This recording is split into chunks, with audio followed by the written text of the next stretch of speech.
Hello YouTube. Born to be Wild NE here. And as always, NE stands for Nebraska. And go Big Red You Huskers. Kind of a legitimate excuse to go biking today, huh? Gosh, why do you need an excuse? And here we are again. September 1944.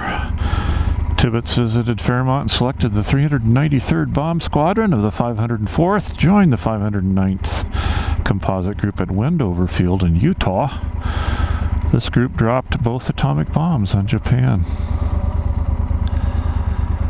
Construction started in September 1942, less than a year after Pearl Harbor. Very interesting. I hope any viewers enjoy the little historical tidbit.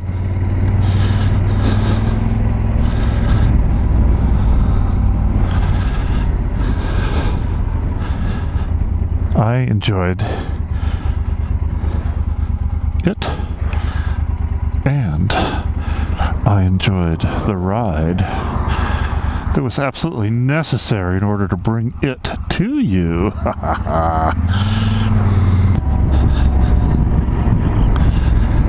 Milligan, Nebraska.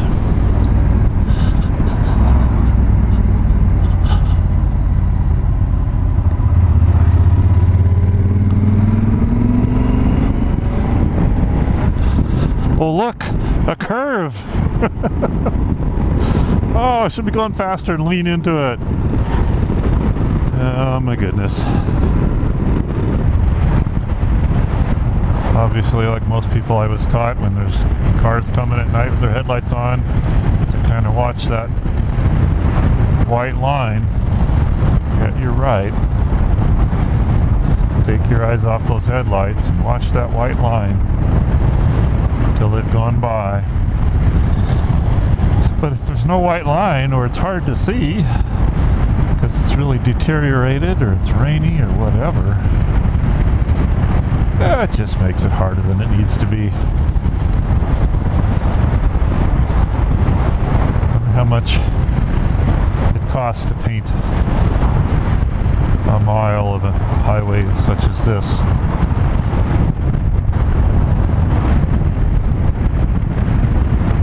About way too many things.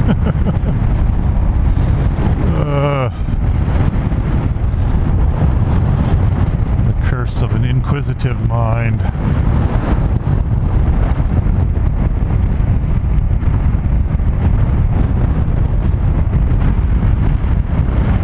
However, at this point in life, I just as soon have that mind stay like it is for another 20 or 30 years.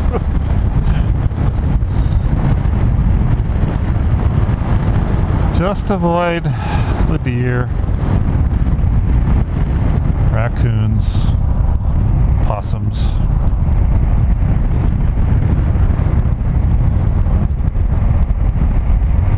Skunks.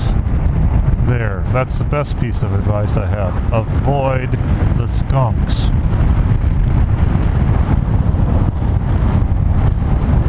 Dead skunk in the middle of the road, middle of the road, middle of the road. I don't think that's the tune.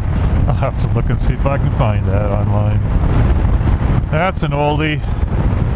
The 60s or 70s, early 70s.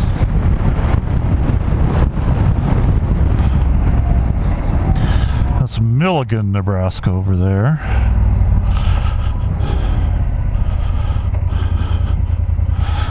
Oh yes, this has got 4 different historical markers on it.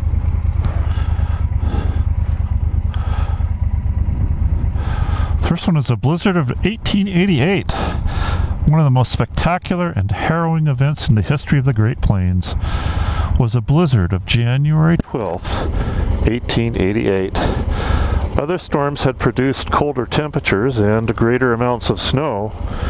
It was a combination of gale winds, blinding snow, and rapidly falling temperatures that made the 1888 blizzard so dangerous. The storm's full fury lasted up to 18 hours in many parts of Nebraska.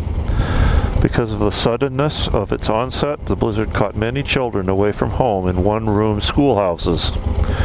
In an attempt to rescue her two sons, Charles and Thomas, from school, Mary Mossick of Milligan trekked nearly 2 miles to the schoolhouse. Finding the building empty, she started for home, but she never reached her destination. She was found frozen to death, huddled near a cottonwood tree, only a short distance from a neighbor's farmhouse. The blizzard of 1888 created the scene for heroic acts. Mary Mossick, like many Nebraskans, fell victim to one of nature's most violent displays while courageously attempting to save the lives of her children.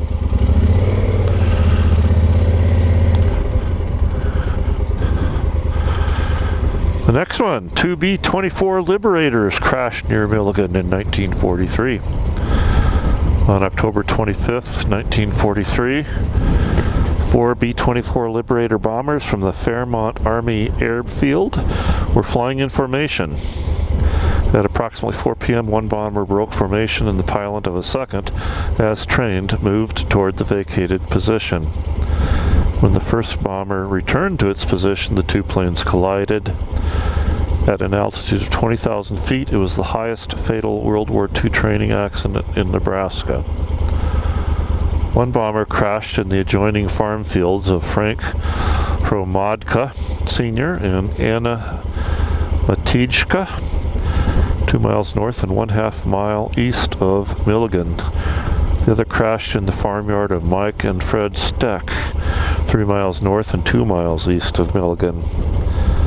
Killed were Second Lieutenant James H. Williams, Second Lieutenant William E. Herzog, Second Lieutenant Kenneth S. Ordway, Second Lieutenant Charles L. Brown, Second Lieutenant Clyde H. Fry, Sergeant James H. Bobbitt, Sergeant William D. Watkins, Sergeant William G. Williams, Sergeant Wilbur H. Chamberlain, Sergeant Edward O. Boucher, Sergeant Ursula Galindo Jr., Sergeant William C. Wilson, Sergeant Albert R. Mogavero, Sergeant Arthur O. Doria, Sergeant Eugene A. Hubble, F.O. Akil P. Ageli, and Private Andrew G. Bivona. The sole survivor was Second Lieutenant Melvin Klein.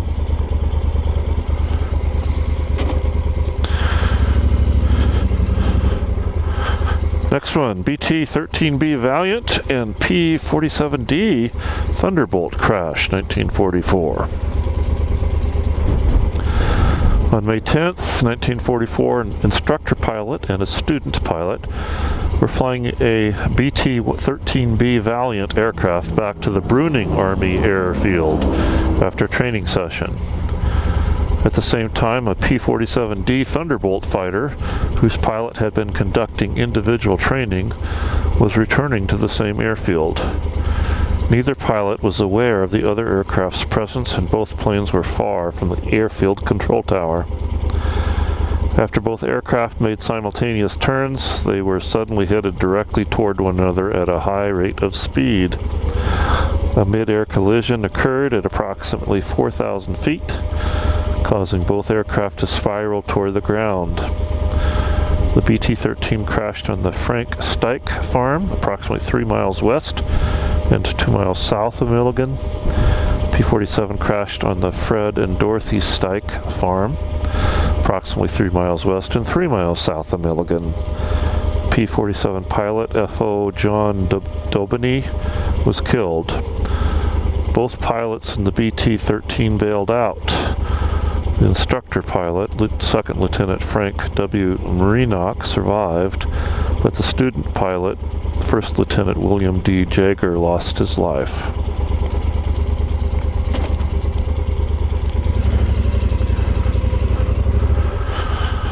And yet another crash. B-17G Flying Fortress and B-47D Thunderbolt crash, 1944. September 8th, 1944, P-47 Thunderbolt fighters from the Bruning Army Airfield conducted training attack maneuvers with two formations of B-17 Flying Fortress bombers from the Sioux City Army Airfield. When one P-47 attempted to terminate its mock attack, it collided with the left wing of a B-17, rupturing the bomber's fuel tank. Both planes exploded. Most of the B-17 wreckage landed on the Milo Buzik, D. Baldwin, and Henry Nazda farms, 9 miles south and 1/4 mile east of Milligan.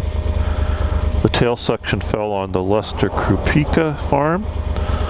Military officials conducted an extensive search to recover the B-17's top-secret Norden bomb site. The P-47 crashed on the Reinhard Schielke farm, 9 miles south and 1 mile west of Milligan, and its pilot, Second Lieutenant John T. McCarthy, was killed. Of the B-17 crewmen, Corporal Lenore A. Greer, Corporal Walter A. Devon, Private Reuben L. Larson, and Private Albert L. Meekles survived, while Second Lieutenant William F. Washburn, Second Lieutenant Bernard I. Hall, Second Lieutenant Lyle C. Baxman, F.O. George A. Budowski, Corporal John E. Tuckles, and Private Henry C. Sedberry lost their lives.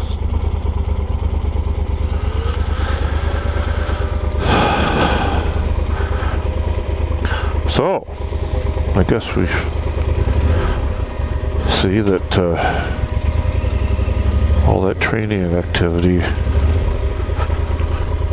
brought with it